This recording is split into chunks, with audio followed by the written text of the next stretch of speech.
शहादा तालुक्यात अतिवृष्टीचा कहर, 326 घरे पडली, 150 एकर शेतीचं नुकसान। शहादा तालुक्यात गेल्या 4 दिवसांपासून वादळी वाऱ्यासह झालेल्या अतिवृष्टीमुळे मोठ्या प्रमाणात जनधन आणि मालमत्तेचं नुकसान झालंय। या नैसर्गिक आपत्तीत 326 घरं पडली असून 150 एकरहून अधिक क्षेत्रावरील केळी, पपई पीक पूर्णपणे नेस्तनाबूत झालंय। यामध्ये 6 गायी जखमी झाल्या असून 2 नागरिक किरकोळ जखमी झालेत। आमदार राजेश पाडवी यांनी त्वरित पंचनामे करण्याचे आदेश प्रशासनाला दिले होते। आज त्यांनी प्रत्यक्ष आपत्तीग्रस्त गावांना भेट देऊन पीडित कुटुंबियांची भेट घेतली आणि शासनाकडे पाठपुरावा करून योग्य मदत मिळवून देण्याचं आश्वासन दिले। त्यांच्यासोबत तहसीलदार दीपक गिरासे, विविध सहकारी संस्थांचे पदाधिकारी, डॉक्टर, पंचायत समिती सदस्य आणि कृषी अधिकारी उपस्थित होते। सर्वाधिक नुकसान झालेली गावं मंदाना, गोगापूर, सुलतानपूर, रायखेड, टुकी, ब्राह्मणपुरी, खेडदिगर या गावांमध्ये वादळामुळे घराची छप्परे उडून गेली। शेतातील केळीचे तयार खांब जमीनदोस्त झाले।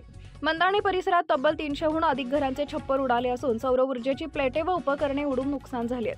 सुलतानपूर येथील निंबा पाटील, विश्वनाथ पाटील यांचे प्रत्येकी 10,000 केळींची झाडं उद्ध्वस्त झाली आहेत। तोंडाशी आलेला घास परत गेला अशा शब्दात शेतकऱ्यांनी आपली व्यथा मांडली आहे। तहसीलदार दीपक गिरासे यांनी तातडीने तलाठी व कृषी विभागास पंचनामे करण्याचे आदेश दिले। आमदार पाडवी यांनी सांगितले की शासनाकडे पाठपुरावा करून नुकसानग्रस्त कुटुंबांना आर्थिक मदत देण्यासाठी प्रयत्न केले जातील।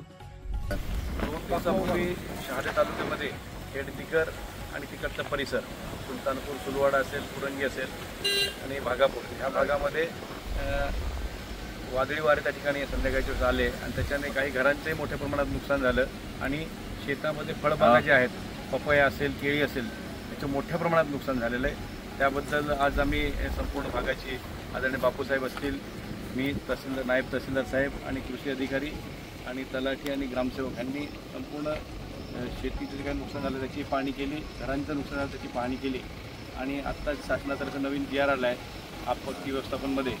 त्याचा आधार घेत लवकरच शेतकऱ्यांना आणि जे काही घरांचं नुकसान झालं आहे त्या नुकसान भरपाई मिळवून देण्याचा प्रयत्न करतोय। आज संपूर्ण भागाचा दौरा आम्ही त्या ठिकाणी केलेला आहे। अधिकारी सोबत होते आणि ज्यांचे पंचनामे झाले नसतील ते देखील आम्ही करायला सांगितलेले आहेत। अशा पद्धतीने संपूर्ण परिसरात जे काही नुकसान झालं आहे त्याची पाहणी आम्ही केलेली आहे।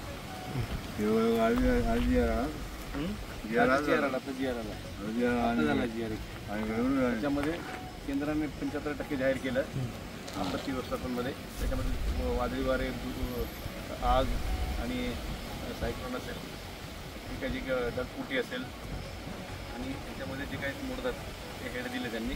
त्याच्यामध्ये 75% सरकार, केंद्र सरकार देणार आणि 20-25% राज्य सरकार आणि ते तात्काळ दिलं गेलं पाहिजे असं केंद्राचे निर्देश आहे। GR तर शासनाच्या आजच 2 तासापूर्वी GR आला आहे। त्याचा आधार घेत आपण लवकर शेतकऱ्यांना आणि जे काही घरांचं नुकसान झालं त्यांना नुकसान भरपाई मिळवून देऊ।